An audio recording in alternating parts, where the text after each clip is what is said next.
Okay, here we are again at 1011 Bailey Avenue, Vandalia, Ohio. This is the Vandalia Butler School District.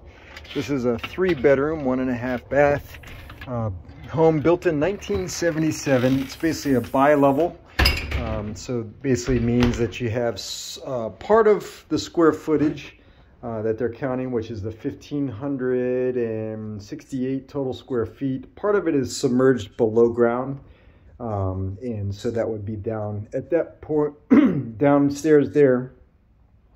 And so usually bi-levels, how they are is when you come in through the main entrance, you have the option to go up or down. And so that's kind of the traditional bi-level setup. So what we'll do is we'll go on upstairs. And again, so all of the upstairs square footage is not is just a little over 1,000 square feet. So the total square footage, which is the 1,568, is including about 500 square feet downstairs in the lower level, which some people might consider a basement. It is a finished area, so we typically call it a lower level since it's finished, and you can count it as livable or living area, so in the square footage. So tax records show a little bit over 1,000, but the listing does show 1,568. So that's the difference there. So this is basically the upper level. This is your kind of a nice open concept. They probably actually took out the wall. It looks like this area right here, you can see on the ceiling there, it probably is where there was a wall that basically just went straight down. That's the normal kind of setup. They took it out to make it more open, which is the more modern look, and so that you have basically the kitchen that flows into the dining area, which flows into the living room area. So kind of a nice open concept is what most people like these days, so pretty good there. The floor looks like it's basically looks like it's probably a vinyl plank. It's hard to tell, but it looks like it's a vinyl plank. It's a good pattern. Looks like it's very durable, and so that's pretty nice there. So you do have, looks like to be granite countertops, maybe even a quartz. It might be quartz actually. Kind of looks like quartz.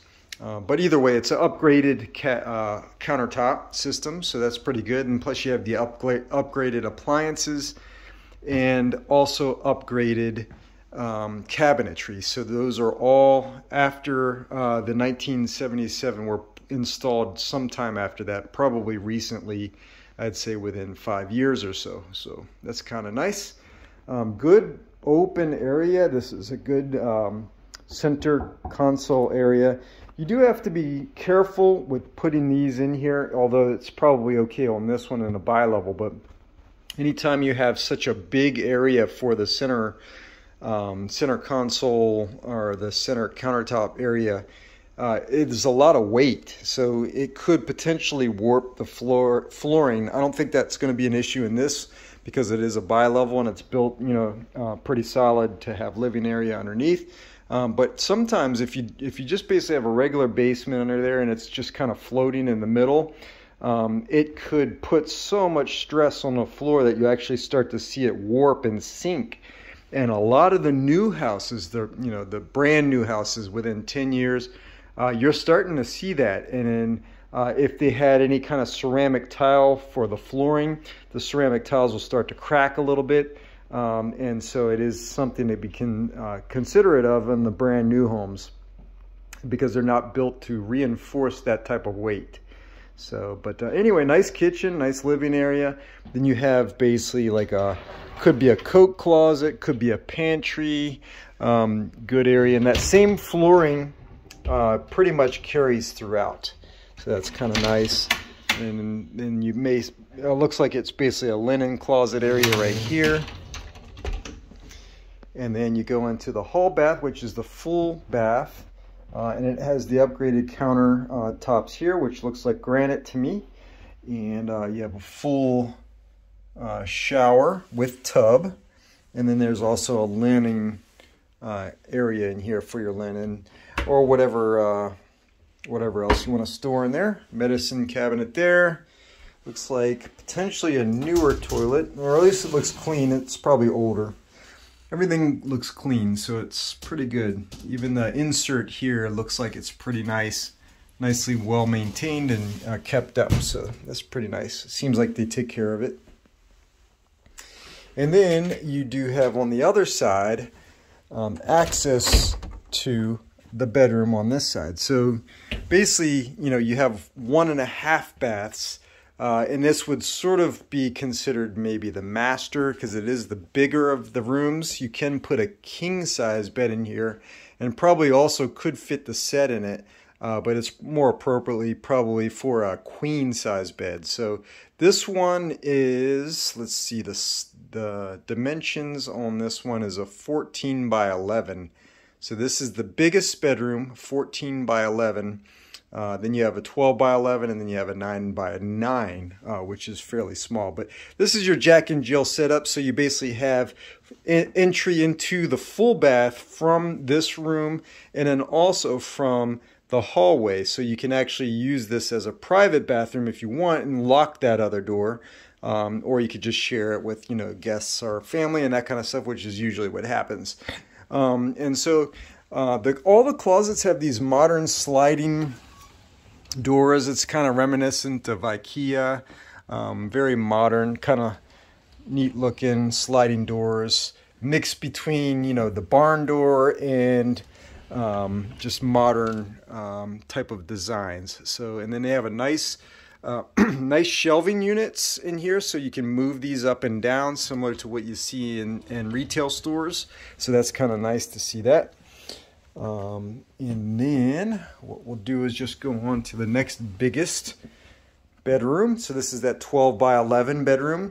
You can fit a queen in here with the set, with the chest of drawers and all that kind of stuff. It'd be a little tight, but you probably could not put the king in here with all that. So all or nothing type of thing there.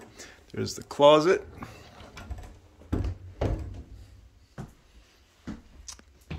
Looks like everything's clean and well maintained. So there's no light in here, and that's one thing. So all the bedrooms do not have any kind of lights that are from the ceiling, like the normal ceiling lights. They are, I believe, attached to a wall outlet. So you have a light switch here that's attached to a wall outlet that's basically for a lamp of some sort. And then that would be how you would turn it on, which is pretty normal in this area, and especially the older homes. So you really didn't have too many lights from the ceilings, and no ceiling fans either. So, and this room does not have a lamp of any sort, it looks like. So it's a little bit dark. So hopefully you can see a little bit, but it's the same flooring. And then this closet looks like it might be a little bit older as far as the doors. It doesn't have that sliding door, but it's still new, and it looks like, I mean, it still looks good as if it's new. So that's pretty good. And a good size in there. But this is overall a smaller room. It's the 9 by 9, 9 feet by 9 feet. So it's more appropriate for maybe like they have a little baby's room, maybe a office or some sort like that. And then we're going to go down to the lower level. Everything looks like it's been recently painted. Same flooring down here. This is the garage. And we can just poke our heads in there a little bit. 2-car garage, good size, fairly deep. You can definitely fit 2 cars in here. Maybe not a truck necessarily, but maybe you could on that side. But it's a good size. Looks like it's in good shape. The concrete and everything. You don't have any major cracking or anything like that. It does look like there might be some. So this is a cinder block exterior wall, and sometimes you do get moisture that comes through here. So it looks like there's a little bit of staining on some of these cinder blocks, which is very normal, but it also could be something else. It's hard to say. It's been pretty wet over the past few days, and it could definitely be coming in from the exterior.